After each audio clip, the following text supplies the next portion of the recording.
അയോധ്യാകാന്ഡം. ചെല്ലവുമായും മറത്തു വന്നു മുത്തശ്ശി വീണ്ടും ഇരുന്നു. ചെല്ലക്കിടാങ്ങളും വന്നു പിന്നെ മുത്തശ്ശി പാടിത്തുടങ്ങി. രാമ ഹരേ ജയ രാമ രഘുരാമ ഹരേ ജയ രാമ. രാമ ഹരേ ജയ രാമ രഘുരാമ ഹരേ ജയ രാമ.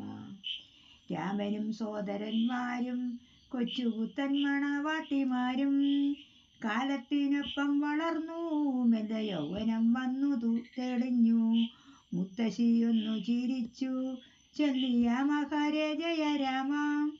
രാമ ഹരേ ജയ രാമ രഘുരാമ ഹരേ ജയ രാമ.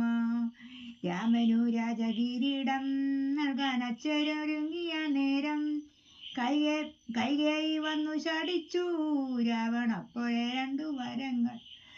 മുത്തശ്ശി കയ്യും മലർത്തി ചൊല്ലി രാമ ഹരേ ജയ രാമ.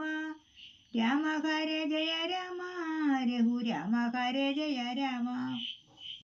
രാജ്യം ഭരതനു വേണം നൽകു രാമനു കാനനവാസം. രാജാവു മോഹിച്ചു വീണു അയ്യോ രാമാഭിഷേകം മുടങ്ങി. മുത്തശ്ശി പൊട്ടിക്കരഞ്ഞു ചൊല്ലി രാമ ഹരേ ജയ രാമ. രാമ ഹരേ ജയ രാമ രഘുരാമ ഹരേ ജയ രാമ. കാനനവാസത്തിനായി രാമൻ കാഷായ വസ്ത്രം ധരിച്ചു. സീതയും കൂടെ ഇറങ്ങി തമ്പി ലക്ഷ്മണനും പുറപ്പെട്ടു. മുത്തശ്ശി ഗദ്ഗതം പൂണ്ടു ചൊല്ലി രാമ ഹരേ ജയ രാമ.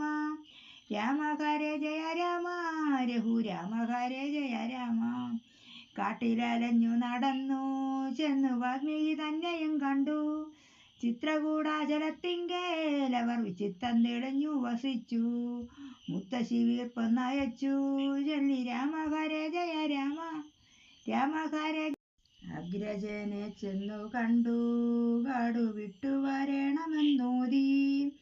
രാമൻ വരില്ലെന്നറിഞ്ഞു രാമപാദുകം വാങ്ങിത്തിരിച്ചു.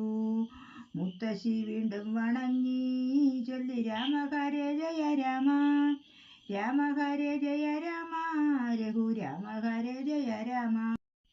പാദുകം വെച്ചു നാമിച്ചു രാമരാജ്യം ഭരിച്ചു ഭരതൻ. ഭാരിച്ച ദുഃഖം പൊറുത്തു രാമനാമം ജപിച്ചു ജനങ്ങൾ.